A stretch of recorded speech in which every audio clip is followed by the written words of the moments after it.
It's me Ryan here today, and today we'll be taking a look at this motherboard.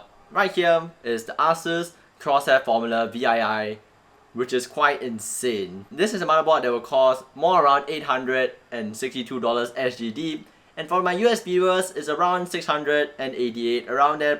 Prices change depending on the market value at that point. So yeah, this is quite an insane motherboard, so let's get right into it. So to start right off with this motherboard, it's not really for the masses, as not everybody, not every single PC enthusiast out there will be picking up one of these for their normal builds. This one here is more towards the high-end overclockers who would take advantage of the water-cooled VRMs over here, which is designed by EK water blocks. Quite interesting, because EK is quite a good brand out there. This will be more towards the prosumer lineup, not really normal consumers. The main focus of this motherboard, which will be the integrated water blocks to the VRMs, as this is designed by EK and they look messy along with the design of the motherboard.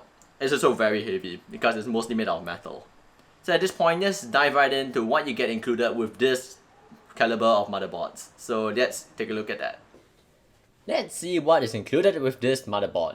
You do get 4 normal SATA cables along with 2 sleeved ROG SATA cables, extended ARGB and RGB cables, Asus Wi-Fi 6 antennas, Q connectors, 2 M.2 screws, support DVD, user guide, stickers, a thank you card, and cable mod coupons for cable mod cables. So, let's take a look at its internal I/O connectors, starting from the bottom left. You have your front panel audio connector, fan connector, save boot and retry buttons. There's also an LN2 mode jumper on top of these 2 buttons.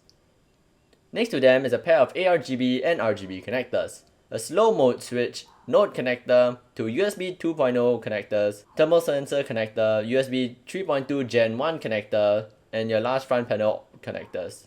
From the bottom right hand up is your water cooling connectors, fan and water pump connectors, 2 banks of SATA 6GB connectors, a right angle USB 3.2 Gen 1 connector, chassis fan connector, USB 3.2 Gen 2 connectors.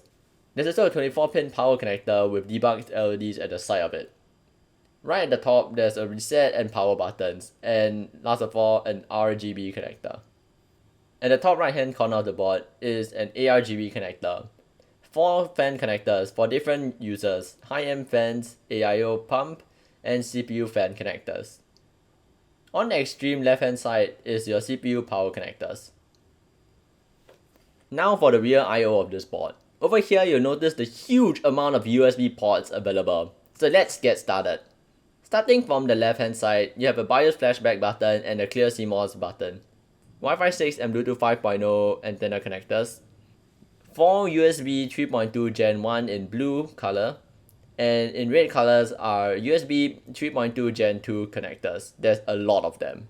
You have one 5GB LAN port, which is in red, and next to that is an RJ45 port. The Type-C port is running in USB 3.2 Gen 2 speeds. And last of all are your audio ports. Now for testing. For Windows, we are using the build version 1903 of Windows 10 Pro, with the motherboard BIOS version of 1001X64. For testing, we are using an open air test bench, which is the BC1. Link for this test bench will be in the description down below. With a 3900X, 32GB of Corsair Vengeance RAM at 3000 MHz, Samsung 860 EVO primary SSD, with a Pilot RTX 2060 graphics card. Do note that we are using an open air test bench with a blower cooler, and we are not water cooling the motherboard. For its VRM temps, after running IDA 64 for 30 minutes, it got its highest of 62.8 degrees, and a VRM temp of 55 while powering the 3900X. Now, let's take a look at its benchmarks. We'll be using Cinebench R20, Time Spy, and Superposition.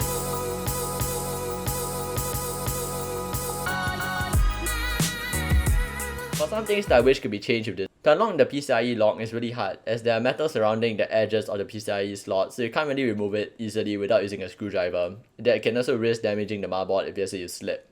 Now for the good points. The look and feel of the board is amazing, with brushed metal everywhere and a really sturdy construction. The color scheme is mute, so it will go well with most components out there in the market. For RGB lights, yes, you are covered over there too, with RGB lights all over the motherboard. The main thing that catches my eye with this board is its built-in water blocks for the VRMs. These are really cool, as it's going to make the motherboard run cooler, probably powering a 3950X in the future. The other feature of having an OLED screen is very useful, as it tells you what your postcode means. Let's say you're stuck on a hard drive error, it tells you what it is. Or when you're in Windows, it tells you the CPU temperature, but this also can be configured via the software. So overall, this motherboard here has all the bells and whistles you probably would want in any motherboard out there.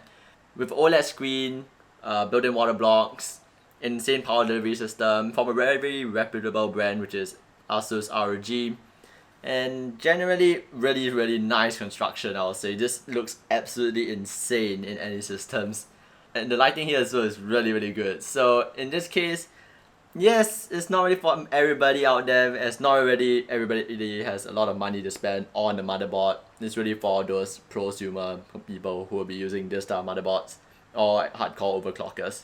So in all, if you guys do enjoy the video, leave a like, subscribe, share, comment down below, and I guess I'll catch you guys next time.